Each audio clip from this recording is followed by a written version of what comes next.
Now, the rest of the story. It was a bright, beautiful day that marked Charles's return journey from his much-needed vacation. So sunny, so clear, that one could never have imagined the awful event that lay before him. He was traveling home by rail. There was a bridge ahead, or it was supposed to have been. The railroad workers had dismantled the bridge, had based the timing of their repairs on the next day's train schedule. A train was not supposed to be coming, but it was, and Charles was on it. When the engineer realized the predicament, it was too late. He was traveling 50 miles an hour when he clamped on the air brakes and reversed the engine. He was still doing 30 when he leaped the 42-foot gap in the rails and sailed to the opposite bank of the river. The guard's van followed, and the next coach with it. In the passenger car after that sat Charles. When he had regained his senses, Charles discovered that his coach was precariously perched, half on, half off the mostly dismantled bridge. Two ladies in his passenger compartment screamed as the car teetered there. Charles caught hold of both of them, told them to remain still, and then carefully, so as not to disturb the delicate balance of the coach, he pulled himself out an open window, and he stood there on what was left of the bridge, and it was then that Charles, the hapless traveler, the victimized vacationer, became Charles, the hero. He spotted a railroad guard, called to him to bring a key to open the carriage doors. And a key was brought and the doors were opened, and Charles told the passengers to remain calm. After evacuating all those who'd been trapped, Charles turned his attention to the injured and the dying, and for hours he ministered to them. And when he could do no more, he helped extricate the bodies of those who had been killed from the twisted rubble. The tragedy you've just relived lives on in the annals of railroad history. You may look it up if you like under June 9, 1865, the great Staplehurst train wreck. But this is the rest of the story. That experience was to change Charles's life from then on. However, the source of his endless nightmares was not the crash itself, but rather the long, sad, sickening rescue that followed. Haunting his dreams were the screams of the suffering, the bloody-faced victims, the man weeping over a crushed body of his wife, the hundreds of astonishing images which combined to comprise a morbid mosaic. For months, Charles was emotionally drained, and for all of the remaining years of his life, he was unable to travel by street or by rail without being seized by panic. When travel was necessary, he brought a flask of brandy along for the ride. Yet not even that could dry his perspiration or assuage his fear. And thus was Charles pursued by vague rushes of terror until the day he died, June 9, 1870, precisely 5 years to the day after the train wreck that had so tormented him. Perhaps the most famous story ever told by Charles Dickens, was that of a miser plagued by Christmas ghosts. But now you've met the hero of Staplehurst. Now you have seen the real-life haunting that followed the real-life Charles Dickens. Now you know the rest of the story. And now, the rest of the story. On the morning of June the 9th, 1865, about 140 passengers boarded a tidal train from Paris to Boulogne, France, on the first leg of the journey to London, England. As Mr. Harvey explained, Charles Dickens was among them. Now, his books were so popular, he was so popular, that most of the passengers easily recognized him. Charles's literary works were often satirical, humorous, but more importantly, his writings taught us to help those in need. His most successful book was, of course, A Christmas Carol. A generation earlier, the trip between Paris and London would have taken days, but in the summer of 1865, due to coordination between the railway and steamship companies, the trip took just a few hours. Let me explain. Train schedules on this route changed daily with the tides.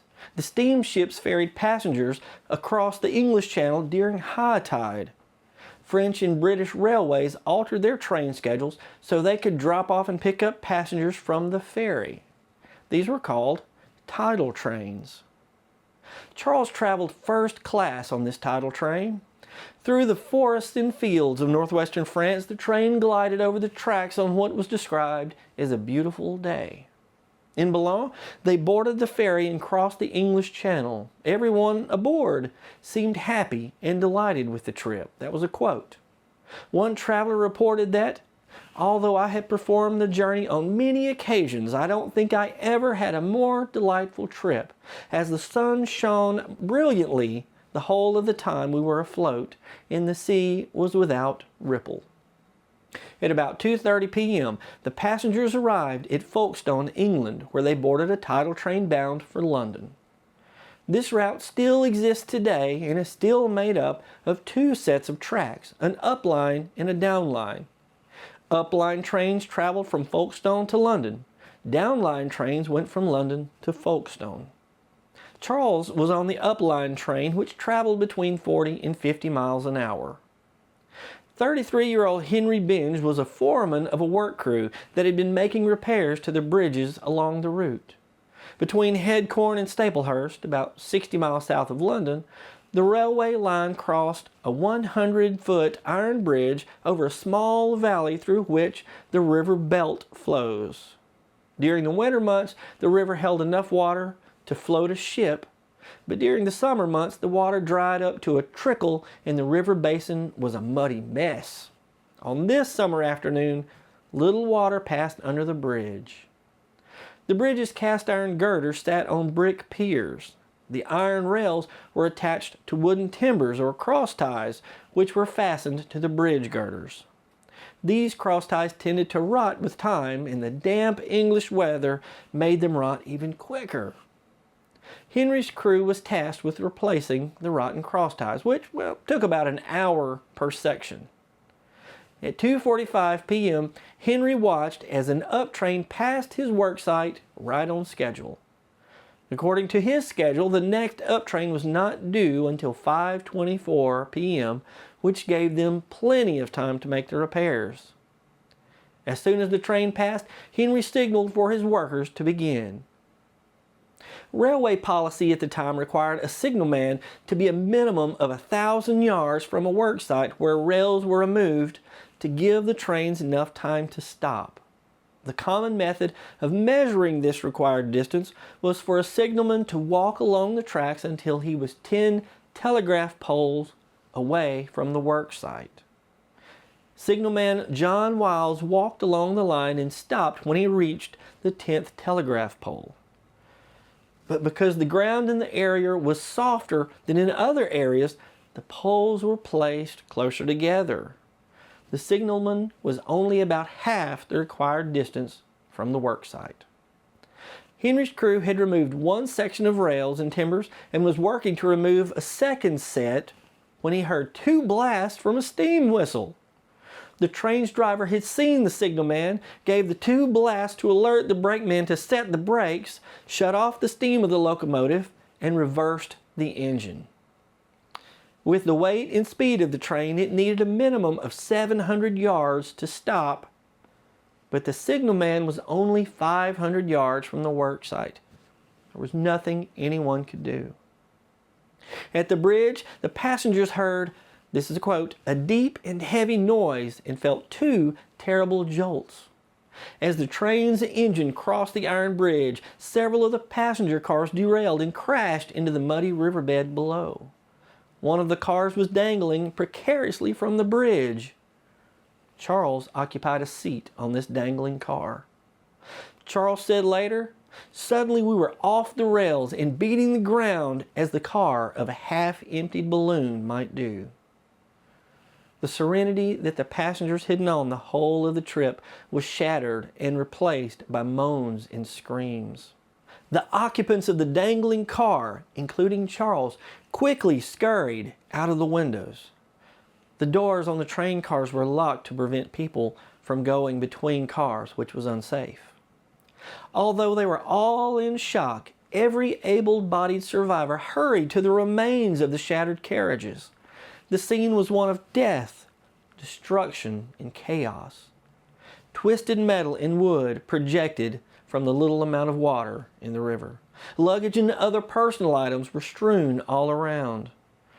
Charles later wrote, "No imagination can conceive the ruin of the carriages, or the extraordinary weights under which the people were lying, or of the complications into which they were twisted up among iron and wood and mud and water."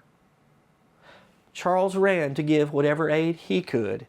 He yelled for someone to give him some brandy for the injured people, but none could be found.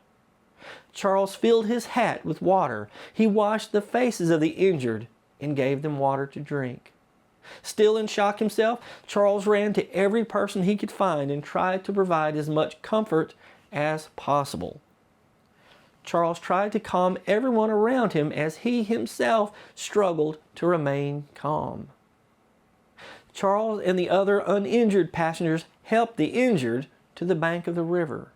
They carried the ones who had not survived to the same bank. They carried one woman to the bank who had been crushed to death by the passenger car. Her panic-stricken husband searched throughout the wreckage and screamed, "My wife! My wife!" when he came upon the crushed, lifeless body of his wife on the bank. He collapsed beside her and cried uncontrollably. Charles looked away and continued helping the injured. 10 people died because of that crash. Had Charles and the other uninjured passengers not rendered assistance, the death toll would certainly have been higher. Now, 10 may not seem like a large number, but every single life is precious. The great Staplehurst railway crash happened because of human error. When Foreman Henry Binge was questioned at the scene of the crash, he explained, "Why, to tell you the truth, sir, I mistook the time and looked at the Saturday time instead of Friday." Henry was ultimately found guilty of manslaughter and was imprisoned for 6 months.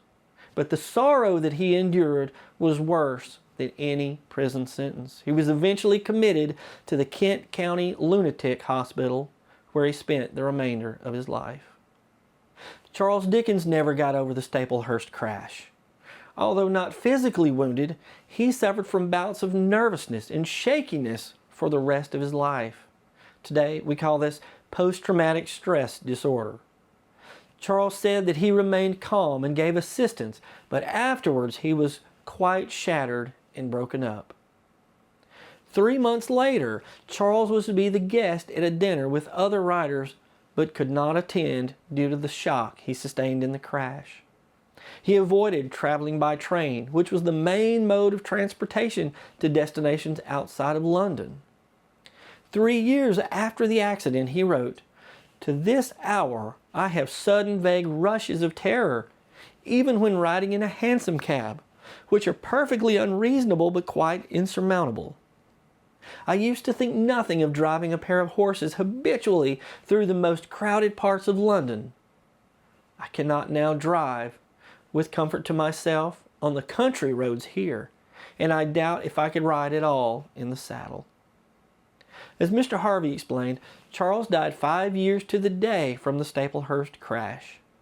His children and many historians have attributed his death, at least in part, to the Staplehurst crash. Charles Dickens' actions in response to the train accident give us an extraordinary glimpse of just what kind of person he was. Charles Dickens could have done nothing while others helped the wounded. He was rich, he was famous, he didn't have to lend a hand. But had he done nothing, his writings, which showed us that we need to help those in need and to be good to our fellow humans, would have meant nothing.